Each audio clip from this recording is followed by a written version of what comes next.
Oke, shalom semua saudara-saudaraku yang kami muliakan dalam Tuhan. Nah, hari ini perkenalkan, nama saya Pendeta Octavianus Siswanto. Oleh karena kemurahan Tuhan, oleh kasih anugerah yang ajaib, hari ini kita dipersatukan di dalam kasih yang luar biasa. Kami mengaturkan banyak terima kasih kepada pengurus PD Tabita yang sudi berkenan mengundang kami secara pribadi. Saya yakin terlalu percaya Tuhan Yesus akan memberkati semua keluarga besar PD Tabita. Diberkati selalu. Nah, Bapak Ibu kekasih dalam Tuhan, hari ini saya akan angkat tema bagaimana kita mempersiapkan hati dalam menyongsong Paskah. Saudara-saudaraku yang kami kasihi, kita sebagai orang yang percaya sangat bersyukur atas penyertaan Tuhan sampai saat ini masih berlaku dalam hidup kita.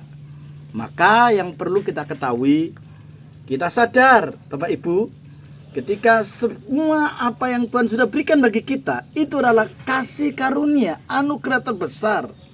Nah, mari kita baca firman Tuhan di dalam Matius pasal 20 ayat 28. Berkata demikian Bapak Ibu, sama seperti anak manusia datang untuk dilayani, melainkan untuk melayani dan untuk memberikan nyawanya menjadi tebusan bagi banyak orang. Nah, saudara-saudaraku yang kami kasihi, Bapak Ibu kekasih saudaraku yang kami muliakan, Injil Yohanes mencatat ada beberapa mujizat yang terjadi dalam hidup kita sebagai orang-orang yang percaya yang dilakukan oleh Tuhan Yesus Kristus. Ingat, pada Yohanes pasal 2 mengatakan air berubah jadi anggur. Yohanes pasal yang keempat, hari ini kita juga melihat suasana bahwa Tuhan menyembuhkan orang sakit. Tuhan memberikan makan 5.000 orang dalam Yohanes pasal yang ke-6. Serta Tuhan berjalan di atas air, Yohanes pasal yang ke-6. Serta Tuhan Yesus membangkitkan Lazarus dari kematian. Itu diberikan kepada Yohanes pasal yang ke-11. Nah, Bapak Ibu kekasih saudaraku yang kami muliakan, tindakan ini menunjukkan bahwa Yesus adalah Tuhan. Dan harus kita apresiasikan sesuatu yang baik, bahwa hal ini yang patut kita tinggikan, yang kami layak berikan yang terbaik bagi nama Tuhan. Sebab yang harus dikenapi di bumi ini adalah hal yang sungguh-sungguh menyenangkan hatinya Tuhan. Dua Injil menangkap keindahan kata-kata Yesus tentang misinya di bumi ini. Bapak Ibu kasih dalam Tuhan, pada Jumat Agung pertama Yesus melakukan tindakan penyelamatan manusia. Saudaraku ingat, ketika dia dikhianati, ditahan, dipukul, dicambuk, dicemooh, bahkan saudaraku dipakai mahkota duri, diludahi, dilucuti, dipaku, bahkan ditikam di atas kayu salib, Bapak Ibu kekasih. Dan yang paling parah, dia terlihat tertekan seakan Bapaknya di sorga mengabaikannya. Namun itu bukan akhir dari cerita ini Bapak Ibu. Setelah 3 hari kemudian Yesus bangkit dari kuburnya. Nah, saudaraku, Bapak Ibu kekasih saudaraku yang kami kasihi, pada kesempatan siang yang terindah ini, di dalam mempersiapkan hati kita menyongsong Paskah, marilah kita belajar bersama-sama. Ada 3 berkat penting yang Bapak Ibu harus ketahui. Apa yang seharusnya kita persembahkan kepada Tuhan? Apa yang seharusnya dapat kita evaluasi dalam hidup kita, supaya kita benar-benar dipandang layak berkenan kepada Tuhan. Saudara, berkat itu dalam menyikapi hati menyongsong Paskah. Yang pertama, mari kita mau belajar bersama-sama. Yang pertama, kita dituntut untuk selalu menghayati setiap rincian kisah kesengsaraan dan kematian daripada Yesus. Bapak Ibu kekasih saudaraku, acap kali kita terlalu pongah. Acap kali kita terlalu lupa bagaimana Tuhan sudah berkarya, bagaimana Tuhan sudah mengantisipasi semua ruang gerak kehidupan kita. Ingat Bapak Ibu, kita dulu adalah orang kotor, kita dulu adalah orang yang bejat, dulu orang yang rusak, dulu orang yang tidak dikendalikan oleh kasih Kristus. Nah, langkah yang pertama kita dituntut untuk marilah kita menghayati setiap rincian kasih. Bahkan dikatakan ketika kita melihat bahwa kasih yang Tuhan sudah berikan lewat kesengsaraan Tuhan hari-hari ini, seperti yang kita alami bagi umat Kristiani di seluruh dunia, masa-masa mempersiapkan menjelang masa Paskah ini, mari kita saudaraku melihat flashback ke belakang. Apa yang harus kita hayati Bapak Ibu? Tentang apa? Tentang perjamuan terakhir. Tentang apa lagi? Penderitaan di Taman Getsemani mungkin. Tentang penangkapan Yesus oleh Yudas dan pengkhianatannya. Demikian juga pemeriksaan dan kutukan-kutukan yang ditujukan pada Yesus oleh orang-orang Yahudi dan para ketib ahli Taurat itu. Bahkan pengadilan Pilatus, Yesus dijatuhi hukum cambuk dan disalib. Dan penyaliban Yesus ini adalah momen-momen yang paling sakral, sehingga kisah sengsara Yesus dapat dicatat oleh 4 Injil kanonik, yaitu Matius, Markus, Lukas, dan Yohanes. Sehingga beberapa peristiwa dalam kesengsaraan ini saudaraku yang menjadi momen bagi kita, sehingga penghayatan kita kepada Tuhan Yesus Kristus yang kita andalkan itu. Ingat, Yesus melambangkan diri bagaimana dia menjadi roti dan anggur yang telah tertumpah, tercapik-capik untuk hidup kita.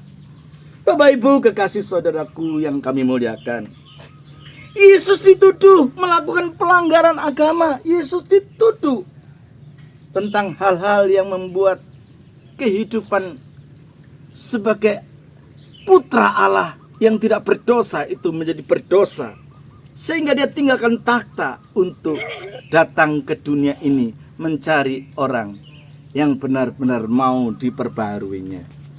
Yesus ditangkap Bapak Ibu, bahkan dikatakan oleh segerombolan yang bawa pentung, bawa pedang.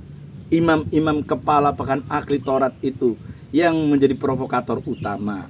Saudaraku, marilah kita menghayati. Saudara, kami sadar betapa kasih Tuhan itu sempurna dan tidak ada setiap rencana Tuhan yang gagal. Maka daripada itu saudaraku, kita ingat firman Tuhan di dalam Yohanes pasal 3 ayat 16, karena begitu besar kasih Allah akan dunia ini, sehingga dia karuniakan anaknya yang tunggal, supaya barang siapa yang percaya kepadanya tidaklah binasa, melainkan beroleh hidup yang kekal. Jadi Bapak Ibu kekasih yang kami muliakan, poin yang pertama, untuk hidup kita, hati kita bisa menyongsong Paskah dengan sesungguhnya. Konsep yang pertama kita dituntut, marilah kita menghayati tentang pengorbanan kasih Kristus, rincian kisah kasih yang abadi itu. Mari Bapak Ibu, saat ini Tuhan senantiasa mengedangkan tangannya dan berkata, marilah datang kepadaku setiap orang yang letih lesu dan berbeban berat, aku akan memberikan kelegaan bagimu. Ini poin yang pertama, menghayati setiap rincian kisah kesengsaraan dan kematian Kristus. Yang kedua Bapak Ibu, yang kedua dikatakan, apa yang harus kita persiapkan hati kita dalam menyongsong Paskah?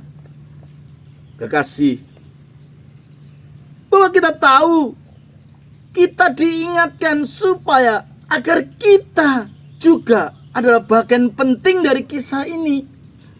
Maka penderitaan Yesus bagaimana Tuhan tentukan bahwa Tuhan datang ke dunia ini bukan mencari orang yang benar, tetapi justru mencari orang yang berdosa.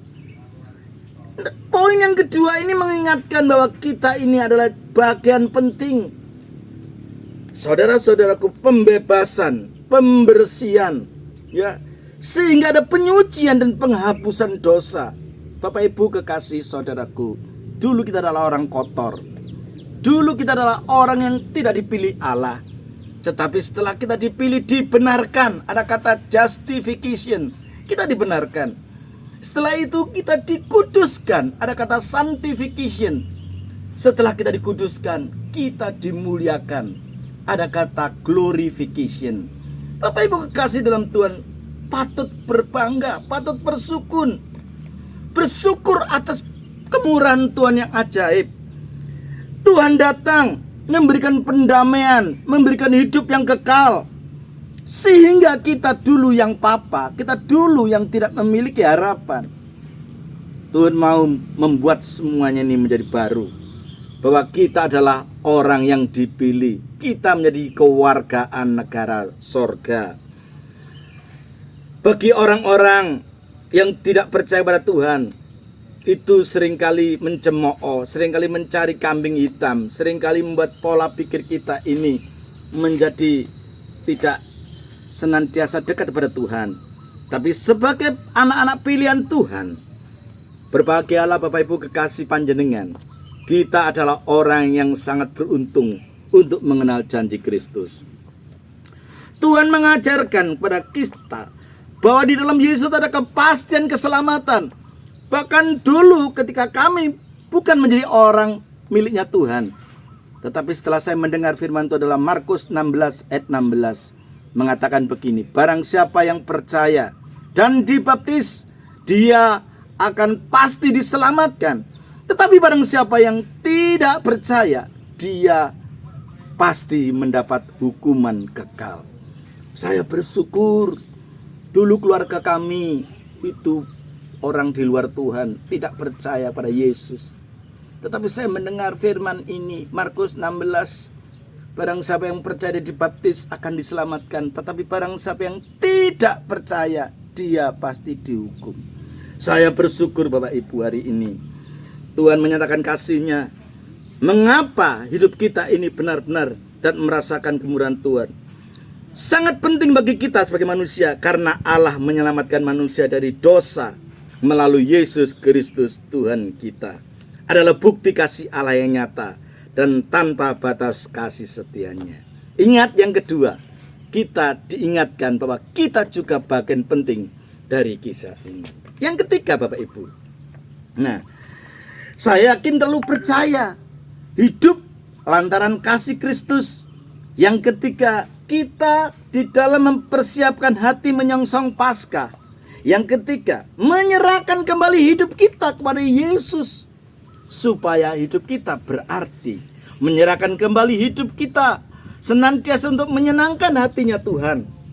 Maka ada firman Tuhan dalam Mazmur 37 ayat yang kelima, serahkanlah segala khawatirmu pada Tuhan, maka Tuhan akan meluruskan jalanmu. Tuhan akan bertindak memimpin dan memberikan sesuatu yang terbaik. Mempercayakan seluruh hidup kita kepada Tuhan Yesus Kristus, baik dalam suka maupun duka. Saya yakin orang-orang benar hidup mengiring Yesus ada banyak tantangan dan rintangan. Saya terlalu percaya walaupun kemalangan orang benar itu banyak, tetapi Tuhan tepat indah pada waktunya akan memberi jalan keluar, dan pertolongan Tuhan tidak pernah terlambat. Percayalah Bapak Ibu kasih dalam Tuhan, bersama Yesus engkau dapat lakukan perkara yang dahsyat, lebih dari apa yang kau pikir. Maka merupakan tindakan iman yang menunjukkan bahwa kita tidak mengandalkan kekuatan kita sendiri. Maka tetapi sebaliknya, ayo kita libatkan Tuhan dalam segala sesuatu. Ayo kita andalkan penyertaan pertolongan Tuhan dalam segala aspek. Mengapa kita harus menyerahkan diri kita kepada Yesus? Ingat saudaraku, berarti yang pertama, kita hidup damai sesuai dengan rencana Tuhan. Kita dapat merasakan kasih kuasa ilahi. Kita dapat mengalami pengampunan dosa kita. Dan Tuhan mau membuat transformasi hidup kita menjadi baru. Kita dapat alami hubungan yang lebih baik daripada dunia mengasihi kita. Tetapi ingat, yang dapat kita rasakan adalah pertolongannya Tuhan lewat sukacita, lewat hidupnya yang berkenan, yang senantiasa mencari wajahnya untuk orang berdosa seperti saya ini. kita dapat merasakan kenyamanan, damai, sukacita untuk keagungan nama Tuhan. Bapak Ibu kekasih dalam Tuhan, saya yakin dan terlalu percaya kita adalah orang-orang yang senantiasa terpanggil dari kegelapan menuju terang yang ajaib. Ingat, ya saudara-saudaraku, 1 Petrus pasal 2 ayat 9. Kamulah bangsa yang terpilih, imamat yang rajani, bangsa yang kudus, umat kepunyaannya Allah sendiri. Dan kamu akan melakukan pekerjaan-pekerjaan yang ajaib. Kamu dulu dalam kegelapan, tetapi sekarang kita merasakan pembelaan Tuhan. Lewat eklesia kita dipanggil di dalam terang yang luar biasa. Saudara-saudaraku yang kami kasihi, Bapak Ibu panjenengan, saudara-saudaraku yang kami muliakan hari ini. Sebelum kita memperingati menyongsong Paskah, 3 hal pokok penting ini. Bagaimana hati kita bisa kita serahkan kepada Tuhan? Bagaimana hati kita ini bisa menyenangkan hati Tuhan? Mari poin yang pertama, kita mau menghayati setiap rincian kisah sengsara dan kematian Yesus Kristus. Yang kedua, ayo kita mengingat bahwa kita juga menjadi bagian penting dari kisah ini, sehingga kita adalah alasan untuk Yesus yang tersalib, dia mati, yang secara langsung menebus dosa kesalahan kita.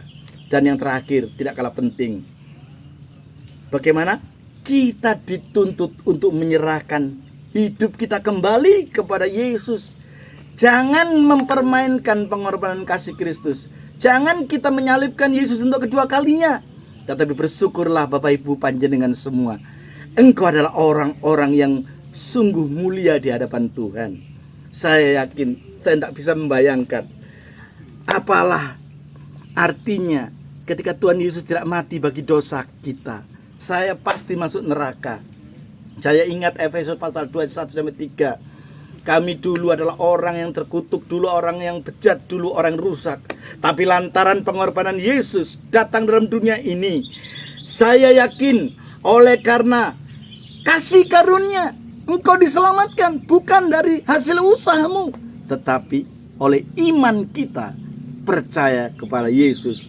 Itu bukan usahaku, tetapi pengorbanan Yesus yang disebut kasih karunia Allah yang selalu menyertai kita. Dalam damai sukacita Allah, di dalam nama Tuhan Yesus Kristus, Tuhan sumber segala berkat, tidak ada alasan bagi kita untuk selalu mempertahankan iman kita. Bersama Yesus kita dapat lakukan perkara yang besar. Bersama Tuhan Yesus tidak ada barang yang sukar. Percaya, imani Bapak Ibu kekasih. Yang lemah dikuatkan, yang susah diberi penghiburan, yang sakit Tuhan akan sembuhkan, yang mengalami persoalan hidup jalan buntu, Yesus buat segalanya itu indah pada waktunya. Rancangannya bukan rancangan kegagalan. Dia memberikan masa depan yang penuh dengan harapan, bukan rancangan kecelakaan, tapi rancangan menuju damai sejahtera di masa depan yang penuh dengan harapan. Saya yakin terlalu percaya, hari ini hidupmu bukanlah kita yang hidup, tetapi Yesus ketika sudah mati bagi dosa kita. Tuhan bertanggung jawab dan Tuhan ambil pimpinan, ambil kendali semua yang sulit dalam hidup kita. Bapak Ibu kekasih saudaraku, di dunia ini tidak ada tempat yang aman selain di bawah kasih Yesus. Bersama Yesus kita dapat merasakan campur tangan kemurahan Tuhan. Maka daripada itu Bapak Ibu, sidang persekutuan PD Tabita yang Tuhan kasih, tidak secara kebetulan kesempatan siang ini kita dikumpulkan. Ingat, Yesus pengharapan yang sejati. Dalam damai sukacita Allah, dalam nama Yesus. Yang percaya katakan amin.